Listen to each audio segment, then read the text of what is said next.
Di sebuah ruko kecil yang terletak di dekat kawasan perkantoran Jakarta, seorang pria bernama Arif dengan semangat yang tinggi membuka lapaknya setiap pagi.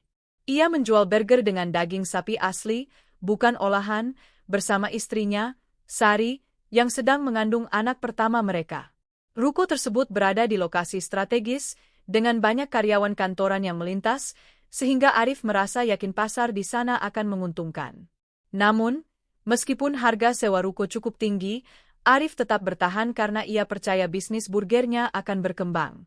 Namun, kenyataan tidak seperti yang ia harapkan. Persaingan di area tersebut sangat ketat. Banyak pedagang lain yang menawarkan harga lebih murah, bahkan ada yang menjual burger keliling dengan harga jauh lebih rendah daripada harga jualnya. Untuk bisa bersaing, Arif memutuskan untuk menggunakan daging sapi asli dalam setiap burger yang dijual, berharap kualitas akan menarik pembeli. Namun, biaya bahan baku yang tinggi membuat keuntungan yang ia dapatkan sangat tipis. Ia terpaksa menjual burger dengan harga yang hampir tidak memberi keuntungan. Sari, Arif, kita sudah coba semua cara. Diskon, promosi, apalagi yang bisa kita lakukan? Arif, aku nggak tahu, Sar.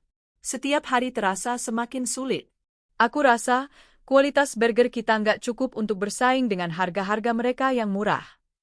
Sari, tapi kita akan jual yang lebih sehat. Semua bahan berkualitas tinggi, Arif. Kenapa nggak ada yang datang? Arif menatap kosong ke arah meja kasir, di mana beberapa lembar uang tipis tersisa dari penjualan hari itu. Aku sudah coba semua yang aku bisa. Daging sapi asli, roti baru, bahkan sambal homemade. Tapi sepertinya itu tidak cukup. Mereka lebih memilih yang murah. Seiring berjalannya waktu, pembeli yang datang semakin sedikit. Di awal-awal, banyak yang tertarik karena kualitas daging sapinya yang berbeda, tetapi lama-kelamaan, banyak yang beralih ke pedagang lain yang menjual dengan harga jauh lebih murah. Arif mulai putar otak, mencoba berbagai cara untuk menarik perhatian pembeli. Diskon, promosi, hingga penambahan menu baru sudah ia coba, tapi hasilnya tetap sama, jualan semakin sepi. Bahan baku yang sudah dibeli terbuang sia-sia karena tidak terjual dalam waktu yang cepat. Setiap hari, Arif merasa semakin terhimpit oleh biaya operasional yang semakin membengkak dan pendapatan yang semakin menipis. Keinginan untuk memberikan yang terbaik bagi istrinya dan anak yang sedang dikandung semakin membebani pikirannya. Ia merasa seperti berada dalam jalan buntu, tidak tahu lagi apa yang harus dilakukan untuk mengubah nasibnya. Sari, Arif, jangan sampai kita menyerah. Aku tahu ini berat, tapi kita harus terus coba. Kita bisa cari cara lain, atau mungkin kita coba konsep yang berbeda. Ini belum berakhir. Arif, aku berharap itu bisa berhasil, Sar, tapi aku takut kita akan kehabisan waktu. Setiap hari, seorang pembeli burger bernama Dedi selalu terlihat memperhatikan toko Arif dari kejauhan. Dedi adalah seorang pria parubaya yang sering datang untuk membeli burger Arif, meskipun bukan pelanggan tetap. Dia lebih sering hanya duduk di pojokan sambil menikmati burger, lalu pergi tanpa banyak bicara. Namun, belakangan, Arif merasa ada sesuatu yang berbeda dalam tatapan Dedi, seolah pria itu mengetahui sesuatu yang belum ia ketahui. Pada suatu sore, setelah toko mulai sepi, Dedi mendekati Arif yang sedang membereskan meja. Dedi, Arif, saya lihat usaha burgermu cukup berat. Saya tahu tempat yang bisa membantu, mungkin bisa meringankan bebanmu. Alamat ini, kata Dedi, sambil menulis di selembar kertas. Ada seorang pak tua yang mungkin bisa memberi solusi untuk masalahmu. Coba saja. Arif merasa sedikit terkejut. Tidak biasanya ada orang yang begitu peduli dengan bisnisnya. Dedi hanya tersenyum tipis, lalu berjalan pergi tanpa banyak bicara. Arif memandang kertas itu sejenak, hatinya dipenuhi harapan. Mungkin ini adalah kesempatan yang ia tunggu-tunggu, harapan yang datang untuk menyelamatkan keluarganya. Setelah menutup toko, Arif segera menuju alamat yang diberikan Dedi. Beberapa kali ia bertanya di jalanan, sampai akhirnya sampai di sebuah rumah tua di pinggiran kota. Rumah itu tampak sangat sederhana dan agak terlupakan, terbungkus oleh tanaman liar yang menjalar di sekitar pagar. Di pintu depan, berdiri seorang pria tua yang terlihat sangat tenang, dengan pakaian lusuh dan wajah yang penuh garis usia. Pak tua, kamu Arif? Arif, ya, Pak. Saya Arif. Dedi yang memberitahukan saya tentang Anda. Pak tua itu mengangguk, lalu tanpa banyak bicara, ia melangkah ke dalam rumah dan membuka lemari tua di sudut. Dari dalam, ia mengeluarkan sebuah plastik putih yang berisi daging. Pak tua, ini 1 kilogram daging. Harganya 50.000. Ambil ini, tapi ingat, hanya 1 kilogram, tidak boleh lebih. Arif merasa terkejut. Daging yang ada dalam plastik itu sangat mirip dengan daging sapi yang biasa ia beli, namun harganya jauh lebih murah. Hatinya langsung berpikir tentang keuntungan yang bisa didapat dengan harga murah seperti ini. Dia tidak merasa curiga sama sekali, pikirannya sibuk menghitung berapa banyak burger yang bisa ia jual jika bahan bakunya seharga ini. Arif, terima kasih, Pak. Ini sangat membantu usaha saya. Pak tua itu hanya mengangguk dan tanpa berkata lagi, ia melangkah mundur menuju dalam rumah. Tanpa sempat mengatakan kata perpisahan, pria tua itu menghilang begitu saja, seperti menyatu dengan malam yang mulai turun. Arif berdiri terpaku sejenak, merasa aneh namun senang. Di rumah, Arif langsung mengolah daging itu dengan semangat baru. Ia membayangkan, jika daging yang murah ini bisa dijual dalam jumlah banyak, ia bisa menarik lebih banyak pelanggan dan menyelamatkan bisnisnya. Ia begitu bersemangat, mengolah burger dengan cepat, mempersiapkan stok untuk esok hari, berharap hari esok akan membawa perubahan besar. Keesokan harinya, Arif memutuskan untuk mencoba strategi baru. Dengan harga daging yang jauh lebih murah, ia memutuskan untuk menjual burger dengan harga yang jauh lebih terjangkau, bahkan lebih murah dari pesaing burger keliling yang biasa lewat di depan tokonya. Arif menambah porsi daging dalam setiap burger, membuat ukurannya lebih besar, dan menjanjikan kualitas daging sapi asli. Pagi itu, toko Arif langsung dipenuhi pembeli. Seperti magnet, antrian mulai mengular hingga keluar dari pintu toko. Semua orang terpesona oleh ukuran burger yang besar dan rasanya yang lezat. Banyak yang memuji Arif, bahkan ada yang mengatakan bahwa ia sedang sedekah sambil jualan. Pelanggan satu, wow, burgernya besar banget. Ini jauh lebih murah dan enak dibandingkan yang lain. Keren, Arif, kamu luar biasa. Pelanggan dua, nggak nyangka deh. Harga segini, porsi segitu, dan rasanya enak banget. Pasti rezeki buat kamu. Sari, sambil tersenyum, aku nggak nyangka bisa sampai sebegini ramai. Ini luar biasa, Arif. Akhirnya, kerja keras kita membuahkan hasil. Sambil melayani pelanggan yang terus berdatangan, Arif dan Sari merasa kebahagiaan yang luar biasa. Tidak hanya pelanggan yang datang, tetapi ada semangat baru yang mengalir dalam usaha mereka. Toko mereka menjadi begitu ramai, hingga hampir tidak bisa menampung pengunjung yang datang. Mereka tertawa bahagia melihat pembeli datang dengan antusias, menikmati setiap gigitan burger besar yang mereka jual. Saat malam tiba, dan daging yang mereka beli habis terjual, Arif dan Sari duduk di meja kasir dengan senyum lebar di wajah mereka. Mereka mulai menghitung keuntungan yang didapatkan hari itu, keuntungan yang sangat besar, jauh melampaui hari-hari sebelumnya. Arif, Sar, lihat ini. Keuntungan kita hari ini jauh lebih besar dari yang pernah kita bayangkan. Sari, alhamdulillah. Kalau ini terus berjalan, kita bisa mulai menabung untuk masa depan. Namun, malam itu, Arif tidak bisa menahan rasa penasaran yang terus mengganggu pikirannya. Ia merasa harus segera menemui Pak Tua itu lagi. Setelah membersihkan toko dan menyiapkan semuanya untuk hari berikutnya, Arif menuju ke rumah Pak Tua yang aneh itu. Sesampainya di rumah Pak Tua, ia langsung mengetuk pintu dan memasuki rumah yang sunyi itu. Arif, Pak, saya terima kasih banyak untuk daging yang kemarin. Usaha saya langsung ramai. Tapi, saya ingin tanya, bolehkah saya mendapatkan lebih banyak? Saya butuh untuk terus jualan. Pak Tua itu menatap Arif dengan mata yang dalam, tanpa ekspresi. Pak Tua, ingat, jatahmu hanya 1 kilogram. Tidak boleh lebih. Arif, tapi Pak, jika saya mendapatkan lebih, saya bisa jual lebih banyak lagi. Bisa lebih banyak membantu orang. Pak Tua itu tetap diam sejenak, kemudian hanya menggelengkan kepala tanpa mengucapkan kata-kata lebih lanjut. Tanpa memberi jawaban, dia kembali memasuki rumahnya, meninggalkan Arif dengan kebingungannya yang semakin dalam. Kehidupan Arif berubah dalam sekejap. Bisnis burgernya yang kini laris manis membuatnya terhanyut dalam arus keserakahan yang datang begitu cepat. Setiap hari, toko semakin ramai, dan setiap kali melihat untung yang mengalir, Arif semakin terobsesi dengan pencapaian itu. Ia merasa jika bisa mendapatkan lebih banyak daging murah, keuntungan akan semakin besar. Hatinya dipenuhi dengan hasrat untuk memperbanyak jumlah burger yang dijual tanpa berpikir panjang. Pada suatu malam, setelah menutup toko dan menghitung keuntungan yang sangat besar, Arif tidak bisa menahan keinginan untuk kembali ke rumah Pak Tua. Ia merasa bahwa kesempatan ini harus dimanfaatkan, bahwa ia bisa mendapatkan lebih banyak daging dengan harga murah yang luar biasa. Setibanya di rumah Pak Tua, Arif mengetuk pintu dan masuk tanpa menunggu jawaban. Pak Tua itu sedang duduk di kursi kayu, seperti biasa, dengan tatapan kosong yang mengarah ke pintu. Arif, Pak, saya butuh lebih banyak daging. Kali ini, beri saya 5 kilogram. Saya tahu ini bisa mengubah hidup saya dan keluarga. Pak Tua itu menatap Arif dengan mata yang dalam, seolah sedang menilai, memikirkan segala kemungkinan.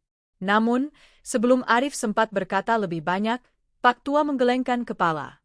Pak Tua, kamu sudah diberi jatah, Arif. Hanya 1 kilogram. Itu sudah cukup. Jangan serakah. Arif, cukup? Cukup? Pak, ini kesempatan besar. Kalau saya punya lebih banyak daging, saya bisa jual lebih banyak, keuntungan kita bisa semakin besar, kita bisa memperbaiki hidup kita. Saya sudah berusaha keras, Pak.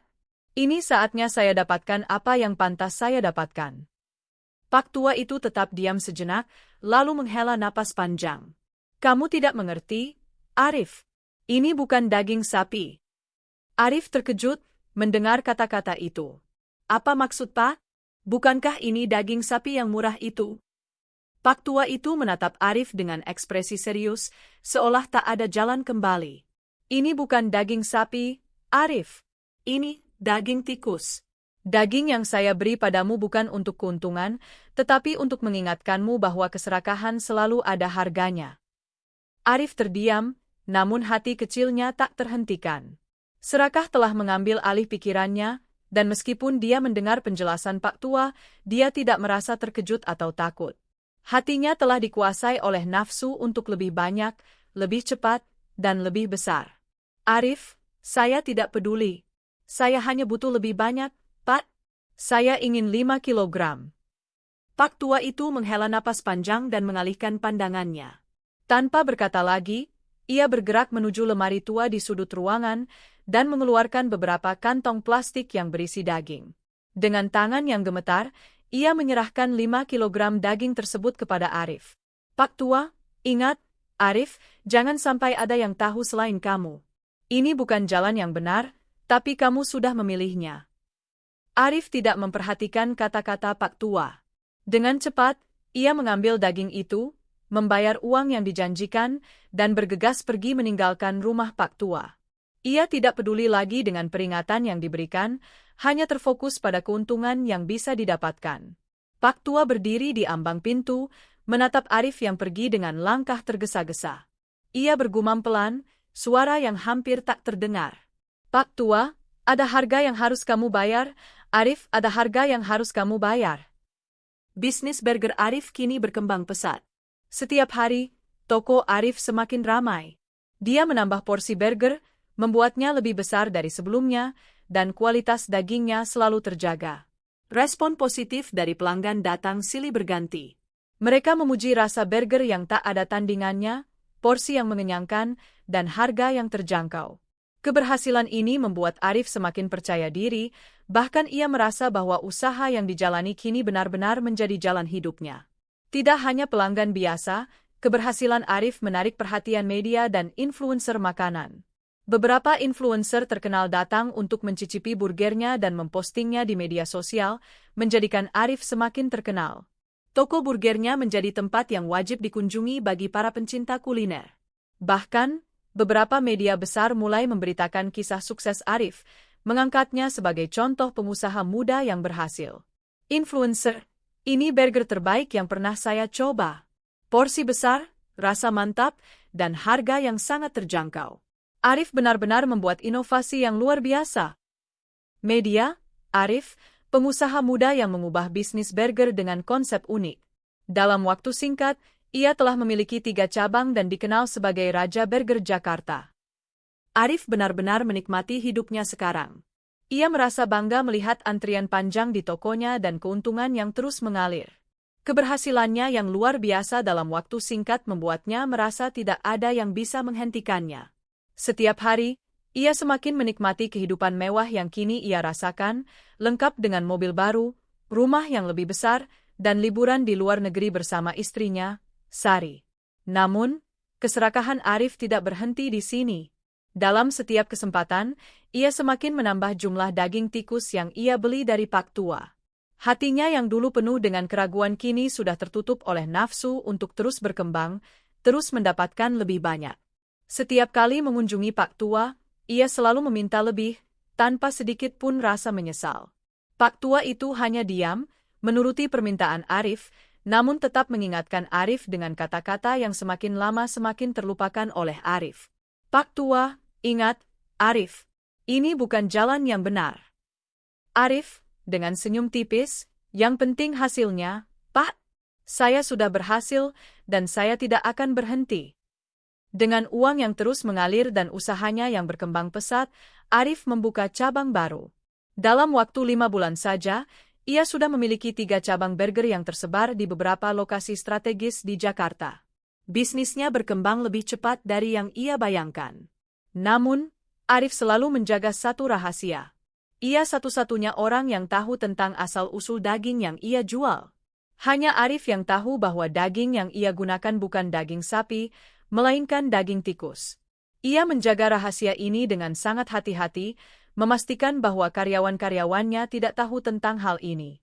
Mereka hanya tahu bahwa tugas mereka adalah menjual burger, tanpa perlu mengetahui apa yang ada di balik bahan-bahan yang mereka gunakan. Setiap kali Arif menerima pasokan daging dari Pak Tua, ia akan mengolahnya dengan tangan sendiri, memastikan kualitas dan rasa tetap terjaga. Rahasia ini adalah kunci kesuksesannya, dan Arif tahu bahwa jika ada orang lain yang mengetahuinya, semuanya bisa hancur dalam sekejap.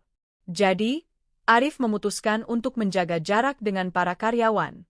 Mereka hanya tahu untuk menjual burger, dan itu saja. Mereka tidak diberi hak untuk mengetahui apa yang terjadi di belakang layar. Arif semakin tenggelam dalam keserakahan, mengabaikan peringatan yang diberikan Pak Tua. Dalam pikirannya, tidak ada yang lebih penting selain memperbesar bisnisnya dan menikmati hasilnya. Ia telah berhasil menggapai mimpinya, dan ia merasa bahwa segala sesuatu yang ia lakukan adalah hal yang benar. Sari mulai merasakan ada yang aneh. Semakin lama, Arif semakin tertutup. Ia menjaga semua hal yang berhubungan dengan resep burgernya dengan sangat rapat, bahkan tidak memberitahukan Sari tentang bahan-bahan yang ia gunakan. Setiap kali Sari bertanya, Arif selalu menjawab dengan alasan yang kurang jelas atau mengalihkan perhatian. Meskipun merasa curiga, Sari tidak ingin langsung menuduh tanpa bukti. Namun, semakin ia berpikir, semakin hatinya dipenuhi kekhawatiran. Pada suatu malam, setelah toko tutup dan Arif bergegas pergi seperti biasa, Sari memutuskan untuk mengikutinya. Tanpa sepengetahuan Arif, ia diam-diam mengikuti langkah suaminya yang terburu-buru, merasa ada sesuatu yang disembunyikan. Sari yang sedang hamil tua itu merasa cemas, tetapi hatinya terus mendorong untuk mengetahui apa yang sebenarnya terjadi. Ia menguntit Arif hingga ke rumah Pak Tua. Sari bersembunyi di balik pohon yang tumbuh di dekat pintu rumah Pak Tua, mengamati setiap gerak-gerik Arif yang berinteraksi dengan pria tua itu. Ketika ia melihat Arif menerima sebuah kantong plastik putih berisi daging, Sari merasa jantungnya berdebar kencang. Ia merasa ada sesuatu yang salah, dan keinginannya untuk mengetahui lebih banyak semakin kuat. Setelah Arif pergi, Sari langsung melangkah keluar dari tempat persembunyiannya. Dengan hati yang penuh kegelisahan, ia berjalan pulang dengan langkah cepat, merasa sangat cemas. Sesampainya di rumah, Sari langsung menuju kamar dan duduk menunggu suaminya dengan gelisah. Ia tahu bahwa malam ini harus berbicara dengan Arif dan mencari jawaban dari semua kegelisahan yang ada dalam dirinya. Tidak lama kemudian, Arif pulang. Ia terlihat lelah, tapi senyumnya tetap muncul ketika ia melihat Sari. Namun, Sari yang sudah menduga, langsung melontarkan pertanyaan yang selama ini mengganjal di hatinya. Sari, Arif, selama ini kita pakai daging apa untuk burger itu? Sebenarnya, apa yang kamu sembunyikan dari aku? Arif terkejut, matanya melebar sejenak, dan senyumnya perlahan hilang. Ia tidak menyangka Sari akan mengetahui tentang rahasia itu. Arif, apa maksudmu, Sar? Kita pakai daging sapi, seperti biasa. Kenapa kamu tanya-tanya begitu? Sari menatap Arif dengan mata yang penuh kekhawatiran, namun juga rasa marah yang semakin tumbuh. Tadi malam, aku mengikuti kamu, Arif. Aku tahu, itu bukan daging sapi. Itu daging tikus. Arif terdiam, dan untuk beberapa detik, suasana hening begitu menegangkan. Sari berdiri, menatap Arif dengan penuh penyesalan dan marah. Sari, kenapa, Arif? Kenapa kamu sembunyikan ini dariku? Daging tikus? Apa yang sudah terjadi padamu? Dulu kamu bilang ingin memberikan yang terbaik untuk keluarga kita, tapi sekarang, kamu mengorbankan semuanya demi keuntungan. Ini tidak benar, Arif. Arif tidak berkata apa-apa. Hatinya dipenuhi dengan kemarahan dan rasa tertekan. Perasaan serakah yang sudah menguasai dirinya membuatnya kehilangan kendali atas dirinya sendiri. Arif, aku sudah bilang, Sar, ini sudah berjalan dengan baik. Semua yang aku lakukan untuk kita. Kalau kamu tidak suka, pergi sana. Jangan ganggu aku lagi. Tanpa pikir panjang, Arif melangkah mendekat dan menampar wajah Sari. Tindakannya begitu cepat, dan seketika Sari merasakan sakit di pipinya. Ia terkejut, tidak menyangka Arif akan melakukan itu. Sari menatap Arif dengan mata yang penuh air mata, namun di dalam hatinya, rasa kecewa lebih besar dari apapun. Perlahan, ia berdiri dan berjalan ke arah pintu kamar. Sari, kalau kamu sudah seperti ini, Arif, aku lebih baik pergi. Aku tidak ingin hidup dengan orang yang sudah hilang arah. Semoga kamu bisa menyadari apa yang telah kamu lakukan. Arif hanya berdiri diam, matanya penuh dengan amarah dan keserakahan. Rasa bersalah sudah tidak lagi ada dalam dirinya. Nafsu telah menguasai pikirannya sepenuhnya. Sari keluar dari kamar dengan langkah berat, meninggalkan Arif yang berdiri terpaku. Tidak ada penyesalan di wajah Arif, hanya keserakahan yang semakin membakar hatinya. Pada malam setelah pertengkaran hebat dengan Sari, Arif duduk sendirian di ruang tamu, masih terjaga dengan amarah yang menggebu-gebu. Suasana rumah terasa kosong, tak ada suara tawa Sari atau kebersamaan yang dulu mereka rasakan. Arif merasa kesepian dan tak tahu harus berbuat apa. Namun, tanpa ia sadari, percakapan mereka tadi ternyata didengar oleh seorang pembantu yang bekerja di rumah mereka. Pembantu itu merasa tidak nyaman dengan apa yang didengarnya, dan tanpa berpikir panjang, ia menyebarkan kabar bahwa Arif menggunakan daging tikus dalam burgernya. Keesokan harinya, saat Arif membuka tokonya, ia disambut dengan pemandangan yang tak pernah ia bayangkan. Polisi sudah memenuhi tokonya, dan pelanggan yang datang terkejut melihat kehadiran aparat yang sedang menyegel tempat usaha Arif. Arif berdiri kaku di pintu toko, kebingungannya mulai memuncak. Polisi, Pak Arif, Anda harus ikut dengan kami. Arif marah, tak percaya dengan apa yang sedang terjadi. Ia merasa tak bersalah dan tidak tahu harus berbuat apa. Apa ini? Apa yang kalian lakukan di toko saya? Polisi, kami menerima laporan, Pak. Toko Anda menggunakan daging tikus. Kami sudah memeriksa di laboratorium, dan hasilnya memang benar. Daging yang Anda jual adalah daging tikus. Arif merasa terkejut dan panik. Itu tidak mungkin. Tidak ada yang membocorkan itu. Ia yakin bahwa istrinya, Sari, tidak mungkin memberitahukan hal itu kepada orang lain. Tidak ada bukti yang menunjukkan bahwa Sari adalah orang yang memberi informasi tersebut. Namun, perasaan bingung dan marah semakin melanda hatinya. Semua usaha yang telah dibangunnya, yang telah memberinya kekayaan dan kesuksesan, kini hancur dalam sekejap. Toko-tokonya disegel, dan Arif diminta untuk membayar denda yang sangat besar. Tanpa usaha lagi, Arif merasa seperti kehilangan semuanya. Malam itu, setelah semua proses penyelidikan selesai dan ia dikeluarkan dari kantor polisi, Arif duduk terpuruk di sudut jalan. Ia berpikir tentang Sari, tentang keluarganya, dan tentang apa yang telah ia lakukan. Ia menyadari bahwa keserakahan dan kebohongan telah merusak hidupnya. Dengan perasaan penuh penyesalan, Arif memutuskan untuk pergi menemui Sari. Ia ingin meminta maaf, berharap bisa memperbaiki kesalahan yang telah ia buat. Arif meninggalkan Jakarta dan menuju kampung halaman istrinya, berharap bisa menemukan kedamaian dan harapan baru. Setibanya di kampung, Arif langsung menuju rumah orang tuanya Sari, namun suasana rumah itu terasa berbeda. Tidak ada keramaian seperti biasanya, hanya suasana yang sunyi dan penuh kesedihan. Arif merasa cemas dan bertanya-tanya apa yang terjadi. Ketika ia sampai di rumah, ibunya Sari menghampirinya dengan wajah yang penuh kesedihan. "Ibu Sari, Arif, kamu datang terlambat." Sari tidak selamat saat melahirkan. Arif terkejut, tubuhnya terasa lemas. Ia tak bisa berkata apa-apa. "Ibu Sari, anakmu selamat." "Arif, tapi anakmu cacat." Wajahnya seperti tikus. Arif jatuh terdiam. Kejadian yang ia dengar seperti pukulan berat yang tak pernah ia bayangkan. Ia melihat foto anaknya yang baru lahir, dengan wajah yang aneh dan menyeramkan. Arif merasa dunia seolah runtuh di sekitarnya. Semua keputusan buruk yang ia buat, semua keputusannya yang didorong oleh keserakahan, kini menghantui dirinya. Di suatu tempat yang jauh dari Arif, di sebuah rumah yang tua dan terpencil, Pak Tua sedang duduk di kursinya yang usang. Seorang pria muda datang menghampirinya, tampak gelisah dan cemas. "Pria, Pak Tua, saya ingin membeli daging tikus. Saya butuh lebih banyak sekali." Pak Tua tersenyum tipis, wajahnya dipenuhi kerutan dan misteri. Tentu saja.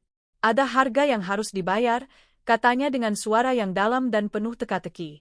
Pak Tua memandang pria itu dengan mata yang tajam, lalu tanpa mengucapkan kata lain, ia melangkah menuju lemari tua di sudut rumah dan mulai menyiapkan pesanan yang baru.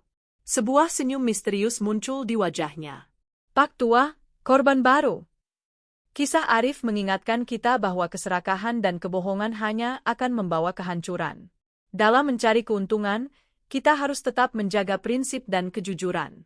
Allah berfirman dalam Al-Quran, "Wahai orang-orang yang beriman, janganlah kamu saling memakan harta sesama kamu dengan jalan yang batil." Quran Surah An-Nisa 29. Keserakahan yang tak terkendali dapat merusak hidup kita dan orang-orang di sekitar kita. Kita harus selalu ingat bahwa rezeki yang halal adalah yang terbaik untuk kehidupan kita. Jangan lupa untuk subscribe ke Gudang Cerita Official untuk mendapatkan kisah inspiratif lainnya.